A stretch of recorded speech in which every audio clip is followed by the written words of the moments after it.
Aggie, I said everyone's talking about this. Was that reasonably accurate? Oh, yes. Everybody in the Labour Party has been talking about this all day, Andrew. Even before it happened, I'm told that WhatsApp groups were lighting up over the rumours that Andrew Gwynne was about to stand down. And that, of course, is because people think in the Labour Party that Andy Burnham challenging Sir Keir Starmer just got one step closer. Now, the question is how many steps further he can get, because, again, lots of people I talk to say the NEC will simply block him. He has to go under a new rule to the NEC and say, I'm a Labour mayor, can I stand for Parliament? And they can say yes, or much more likely, no. Exactly. So that is the first hurdle. That's 5 people. It does actually include Lucy Powell, that panel. And then there's another panel after that where he would have to be actually selected as a candidate. And then he's got to actually win the seat. And that is no easy feat at all. Reform UK are already jumping at the idea that they will go for it. They say they'll throw everything at it. And NEC members I've spoken to today, senior Labour MPs, say, well, we are going to block him. We're going to block him over financial reasons, and also over the idea that Reform UK might well win that greater mayoral seat as well, Greater Manchester mayoral seat. But there is a danger in blocking him too brutally. I mean, I was talking to another member of the cabinet who said the problem is this could create civil war inside the Labour Party if the left or the soft left of the Labour Party think that Andy Burnham is not being allowed back into Westminster purely for factional reasons. All hell will break loose. Yes, exactly, because Andy Burnham does have many, many, many supporters in the Parliamentary Labour Party. He has his detractors too, very much so, and those are the people saying, look, the NEC will block him. But another Labour source I spoke to tonight said to me, the trouble is, the moment Andy Burnham gets selected, if indeed he does, Keir Starmer becomes a lame duck Prime Minister. And so this is his moment to demonstrate his strength. And I think the point they are making is the same point you have made this evening, which is that if he challenges Sir Keir Starmer, well, others will challenge Sir Keir Starmer too. And likely that may well be the end of him. Absolutely fascinating. For now, Aggie, thank you very, very much indeed. I'm joined now by Justin Madders, the Labour MP for Ellesmere Port and Bromborough, and a former Workers' Rights Minister who left the government at the same time as Angela Rayner. Justin, thanks very much indeed for joining us. In your view, would it be democratic, would it be acceptable for the NEC to block Andy Burnham from coming back to the House of Commons? Well, I think, first of all, we need to hear from Andy Burnham as to whether he actually wants to be the candidate. If you've got any way of getting onto the show, go for it, mate. Yeah, I have no information on that. Obviously, there's a lot of speculation. Look, I think that it's actually in his hands to demonstrate that he would be the right candidate. I think the only thing the NEC should be considering is who is the best placed person to win the by-election. We know these by-elections are going to be tough when we're in government. We need to have someone who's got local credibility, is a strong campaigner, and forget about all the Westminster psychodrama, because he's actually who is the best person to win that by-election. And if Andy Burnham puts himself forward and they consider that he is, I don't think those other things should come into it. Now, I think Andy also has to probably play his part, because I don't think it would be sound political strategy for us to go into a by-election with the candidate saying it's my intention to remove the leader of the party. I don't think for a minute he would actually say that, but I think it would be helpful if he was to indicate that actually he's there to represent the people of Gordon and Denton, who, of course, have the final say on this. And absolutely, they will not react well to a Westminster sort of parlour game. When they're choosing their next MP, they will want someone who will represent them. I think you've got to make that crystal clear from the start. What you're describing there, Justin, is a very difficult, delicate dance which only the nimblest politician could manage. Can you remind people, as it were, what the case is for Andy Burnham? We talk about Manchesterism, we talk about business-friendly socialism. What do you think his particular appeal is? Well, look, I think he is someone who is able to speak authentically to people. Look, after that reshuffle, we've not got as many Northern voices in ministerial roles. We need people at the top table who have got strong roots in the north of England and the northwest and have actually got a record of delivery in Manchester. I think he would be someone who can show that he's done things to that city, and he would be able to transplant that onto the Westminster stage as well. So do you think we would see a radically different style of government, as it were, the Manchester perspective imposed upon London government, feeling very, very different to voters right across the country, wherever they come from.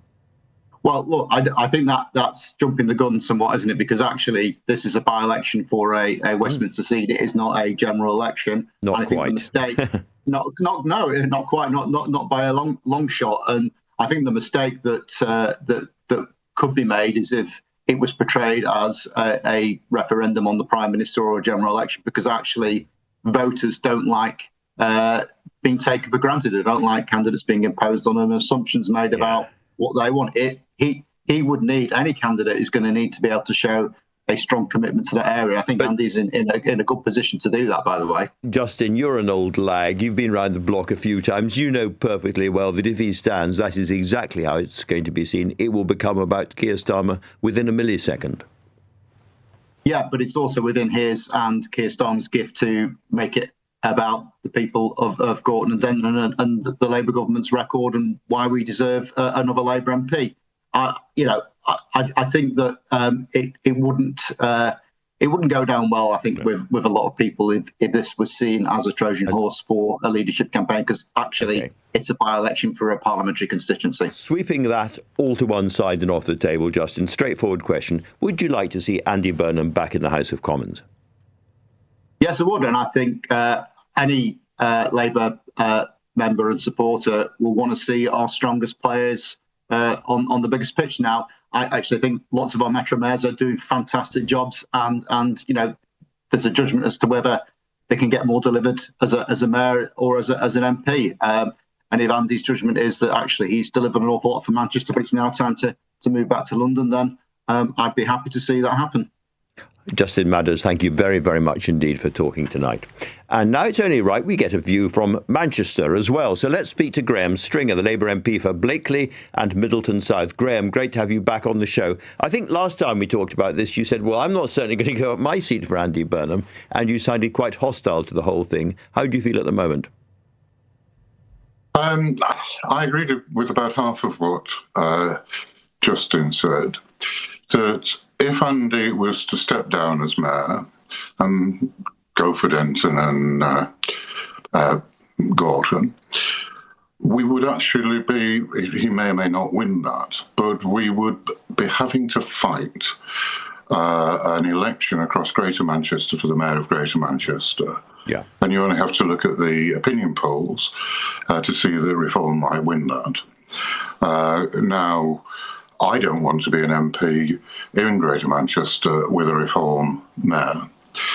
I would say that, and when you've asked me whether I was going to stand down, and I get asked a lot whether I was going to stand down, my answer is always no, because I gave a commitment at the general election to be as good an MP as I could be for Blakely and Middleton South.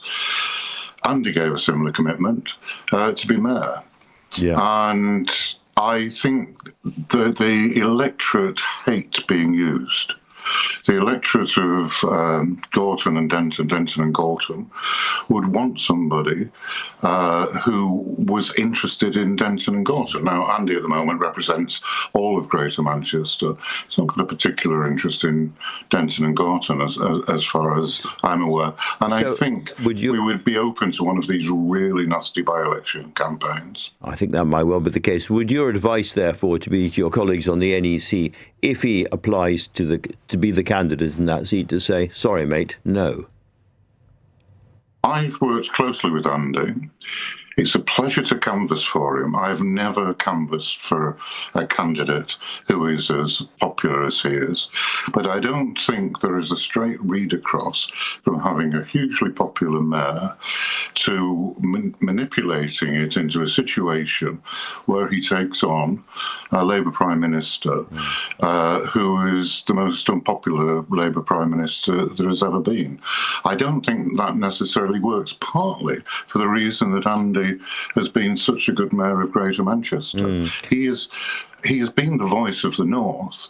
He's got to be the voice of the country. Part of being a voice for the North is saying we've had a bad deal, and some money from London and the South East should come here. Now, that appeals to me. I'm not sure it would appeal to both this electorate. Indeed, but I mean, in a sense, you lay out the problem the Labour Party now has tonight, which is that you have a politician in Manchester who is still hugely popular, not just in Manchester, but around the country, and who is offering a different way forward and a different kind of politics. But because he is there and not in Westminster, he can't come and offer himself to the parliamentary party. And as you say, though I think he's had a very good week, Keir Starmer is the most unpopular Labour Prime Minister ever. So you have a problem. Indeed we have. And if Andy was successful and won a by-election and started to get support within the PLP, and other candidates would undoubtedly emerge in that situation, we're in a situation that's, if you play chess, it's called zugzwang. At every move you make makes things worse. We could be, as you said in the very beginning, we could be in the middle of a civil war, which wouldn't be attractive to the electorate anywhere in the country.